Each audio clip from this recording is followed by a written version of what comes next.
So when you get that notification there that says I'm recording, yep, I'm recording, but I'm only recording me, not you guys. All right, so I'm going to do a share screen so you can see what my, what I'm going to be talking about here. Okay, can you see the conducting a psychology experiment there? All right, awesome. Okay, this is your collaboration project. This is what you're going to spend the rest of this semester doing with other students in the class that are not from your school. The whole idea of this is that you learn to work not only using psychology and researching a psychological theory, but that you also learn to work collaboratively with people you don't know online. Research studies show us that more than likely jobs that you guys are going to be doing after high school, after college, are going to involve some type of collaboration online with other people, sometimes even people from other countries. And so the idea of this is to help you practice that, to learn how to do it, learn to get more comfortable working online, and accomplish a goal with that task. So the collaboration project is conducting a psychology experiment. And so it's going to be, you pick what you want to do, you pick what you want to study, you design your experiment, you do everything. I just set up kind of guidelines and directions and extra learning so you know, in a sense, what you need to do and how you need to do it. And you guys get to plan the whole thing. So the overview, this isn't due until December 11th. So you have the whole semester to get this done. December 11th is the final day of our semester. You have the whole semester to get it done. So procrastination is going to be very, very tempting. But there is a lot of work that you need to do. So with each section, I have recommended a due date, and I strongly suggest you follow those due dates. I understand things come up and you're not going to be exactly able to follow them. There's going to be no penalty for not meeting those due dates. They're just suggestions to help you organize yourself, to help you keep it, in a sense, keep yourself on task and get done. So you're going to be using Google Drive. So you're going to use Google Docs, Google Sheets, Google Forms, all of those things. Do you both of you have experience using Google Drive? Awesome. Yeah. Perfect. And so you're going to go through a process of first learning the experiment process, and then you're going to prepare your experiment, you're going to conduct your experiment, and then finally you're going to analyze your experiment in a written document of some form. And then all the directions will be here step by step. So by September 25th, I recommend you have all of this section done. So individually, you'll be in either groups of 2 or 3, depending on how it works out with schools and things. So individually, you're each going to go to this website here, this www.learner.org, and it's going to walk you through the scientific method. And so you're going to learn each of the steps that you need to take to plan out and conduct your experiment. After you get through it all, what you'll do together on this page is fill out the notes section here. So you're only going to fill out that left column during this learning section. And with the notes column is your group is going to write a definition of each of the steps of the scientific method. So you're going to write a definition of the question. What does that mean? And then specifically, what does it mean to psychology? And then you're going to define what procedures, what are procedures? Why do we have specific procedures? What are samples and variables? All those things. So you're going to take notes defining each of those steps of the scientific method. After you conduct your experiment, so you're going to go through and you're going to analyze, you're going to review yourself, analyze yourself. You're going to tell me on the experiment column each step and how you followed the scientific method of each step. So it would be exactly to your experiment. Any questions about that? Perfect. Okay, so then a big part of experimenting, especially in psychology, is the idea of ethics. A lot of times you're going to be talking to your peers, you're going to be talking to other people, And so, and sometimes you are going to possibly hit things that are, you know, sensitive areas for them. You never know when you're dealing, especially with psychology, you're going to never know what is going to be a trigger for somebody or not. And so it's very important to know the ethics of psychological experimenting. And so first you'll do the research certificate. So you'll make a copy of the research certificate. You will sign it so you understand what your obligations are as an experimenter. Then when you have your people, whoever you're going to be working with, people that have agreed to participate in your experiment, each of them need to sign this informed consent form. So they need to know what their rights are as a person participating in your experiment. Then finally, something that can help you to organize your experiment, it's completely up to you, you don't have to do it, is the experiment data sheet. This is just if you want an extra tool to help you to organize. It's not required. You don't even have to share it with me. It's just something you can, it's a tool provided that your team can use. It's completely up to you. So all of that I'm recommending be done by September 25th. And that's all kind of that basic learning of, you know, how to do the experiment process, you know, how to follow the scientific method, you know, and then how to not, you know, hurt people. I did this when I taught at another school. I had students that would do this, and we had one student that shared very personal information to the rest of the class about the people that participated in her experiment. And I mean, it was horrible. She ended up telling some secrets about some other students, and it just ended up really blowing up, and she got into a lot of trouble for it, and, you know, ended up hurting a lot of people in the process. So it's very, very important that you know that you remain ethical and you don't hurt, you know, people's feelings and things like that, because, you know, we are dealing with our peers here. We're dealing with other people. So once you get all that background information done, the next part is preparing your experiment. So deciding what the topic is that you're even gonna be experimenting on. You've done your first unit now. We're getting close to the end of module 1. So you've got a good idea of the history of psychology. You've got a good idea of what other people have done. And so you know, psychology can be pretty much anything. So, you know, here's a table for you to help brainstorm ideas. You can list a topic of interest, things that, you know, are interesting to you, and then a specific question that would go along with that topic. You know, what can you actually test when it comes to that topic? You know, and a topic of interest could be music, or it could be colors, you know, anything like that. We've had students that have tested the impact that specific type of music has on people's moods. And so it's, you know, the question then it was, does heavy metal put people in a bad mood? Or does it put people in a good mood? You know, and so she did this whole experiment on that. So then as you're planning your experiment, another very important thing to understand is the idea of bias. So when we come into an experiment, we are coming in with our own perceptions and our own bias. We see the world our way, and we only see it our way. And it's very difficult to see the world from somebody else's perception. And so the biases assignment is something you'll each do individually, and that you will share with me when you've completed it. But it just goes through a couple key points about bias for you to be aware of and for you to pay attention to and to understand ahead of time, so that you are, you know, cognizant of those things when you start looking at your results and looking at the people that are participating. So once you do all of this, your next step is to do what's called a literature review. And so you can work with EBSCOhost or Google Scholar. And if you don't know EBSCOhost, talk to your coach, and then talk to your librarian, the teacher librarian at your school. They can get you connected to those. A literature review is simply just a researching what other experimenters have done, other psychologists have done on your topic.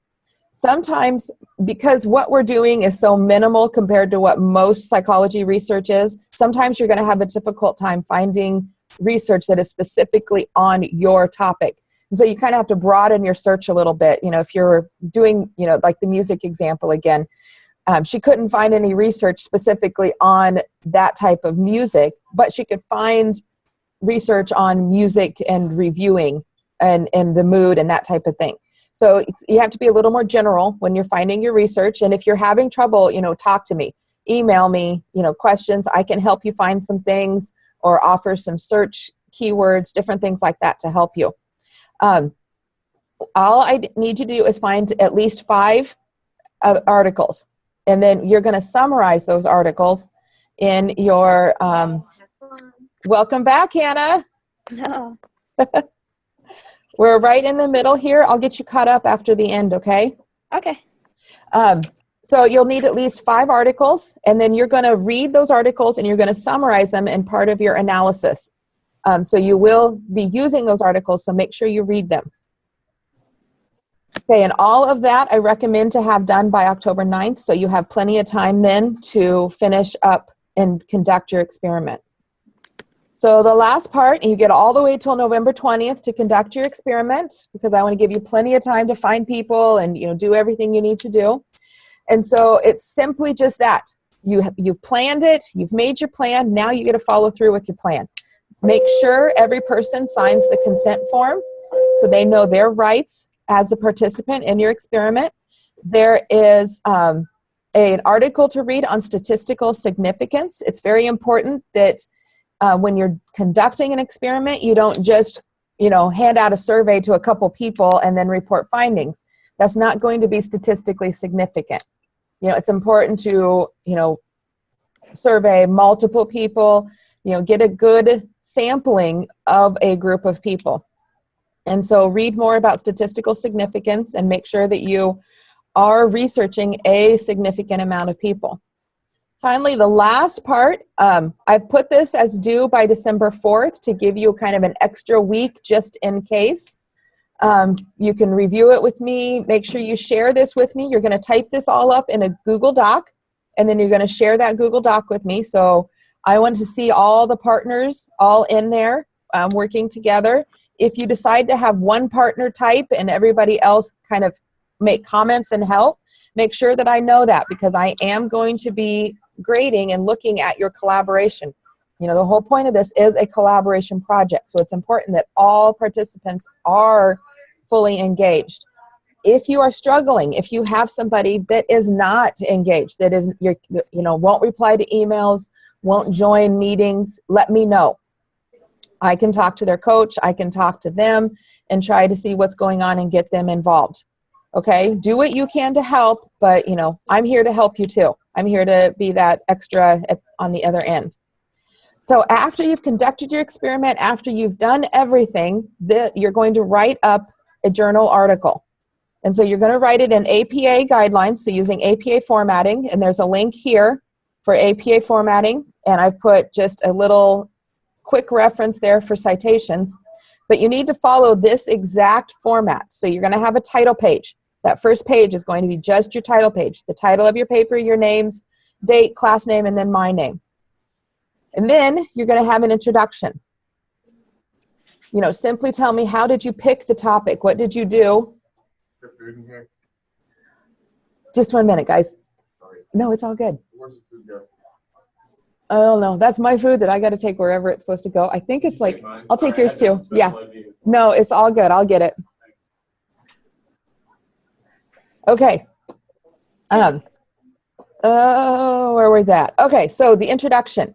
So this is just a quick paragraph telling us, how did you even pick your topic? Why did you pick it? Why was it important to you? Why is it interesting to you? The next section is just stating that question. What is the question you're testing? What is the theory you want to figure out? And then the next section is where you type up that summary of the articles that you researched. So that's your lit review. Then finally, you get into your procedures. What did you actually do? So you're going to tell me about your participants. Describe them in detail. Obviously, no names will be listed. This will be general stuff. 5 males, 6 females between the ages of 14 and 25. And you could even go into, high school students or, college students, or, try and find ways to generally describe them with some detail. So not too much detail, and I don't want names, but not so little detail that just 5 boys and 5 girls. You know, I want, you know, just find a happy medium to describing the participants. Then you'll describe the setting. So where did the experiment happen? Describe what it looked like. Describe, it's in a sense, you're painting the picture of what you did. And then finally, you'll tell us your plan. So what were you going to do? So tell us the whole plan from beginning to end. You're going to feel a bit redundant. You're going to feel like you're kind of repeating yourself a lot, and you're getting in there and you're going, and so it's going to feel like you're repeating yourself, and that's okay. You're supposed to feel like you're repeating yourself because you want to really get it out there and you want to explain everything very clearly. So after you explain your whole plan, then you're going to talk about how did you collect the data. So, you know, did you use a survey? Here's a copy of the survey that I used. Or we met individually with each one and we interviewed them, and here's a copy of the questions that we used to interview. You know, so make sure you know, there's no such thing as too much information when it comes to telling us how you conducted your experiment.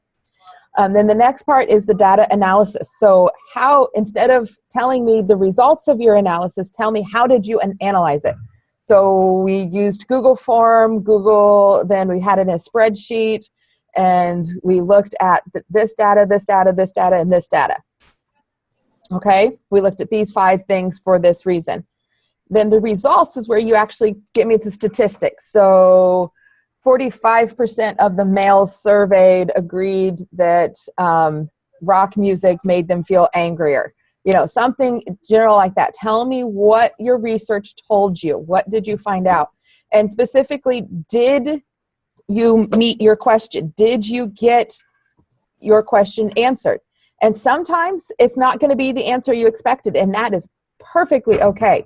That's the great thing about scientific experimenting, is it's not about getting positive results. It's just about getting the results. Even if it totally bombs and it was the worst experiment ever, you still get an A because you did it, you worked through the process, and you learned something from it. And that's where the conclusions part comes in. So what did you find? What themes did you find in your research? What would you have done differently when it comes to conducting, if you were to do this experiment again? You know, what would you have done differently? What affected your experiment? And then finally, what would you recommend for further testing? So if somebody else was, if this, you know, students in spring semester, if they were to conduct this experiment again, what would you recommend for them to test even further? And then references there, cite your sources. So those 5 sources that you found. So all of that will be in a paper that you will share with me. That's a lot of information really, really quick. I'm trying to not take up too much of your time. Any questions? Okay, this all starts on Monday. You will get an email from me. I'm going to break the class up into groups of 2s or 3s, depending on schools and all of that. So each of you will get an email from me with a link to this document. It'll come to your whole group, so you'll all be able to see each other's emails and you'll be able to see everybody. One person within each group I'm going to designate as the point person. And so this person will be in charge of making a copy of this assignment. They will be in charge of starting the Google Doc for the paper and then sharing any group documents with me. That way you guys aren't confused as to who's going to do what there. So I'm going to just designate that one person, and then you guys run with it from there. You decide how you operate as a group. You decide how you're doing it and what you're doing. Any questions? Now, Maddie, somebody joined you back behind there. Is there another one? Yeah, I'm Caitlin. Sorry. Hi, Caitlin. Nice to meet you. Yeah. Okay, I'm going to get a pen and get you down so I have you here.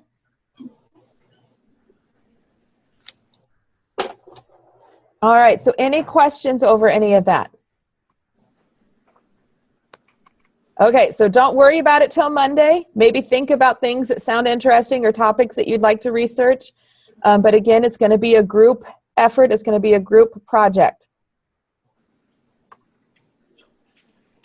All right, have a wonderful day. Thank you so much. Hannah, you want to hang out just a second? Mm-hmm.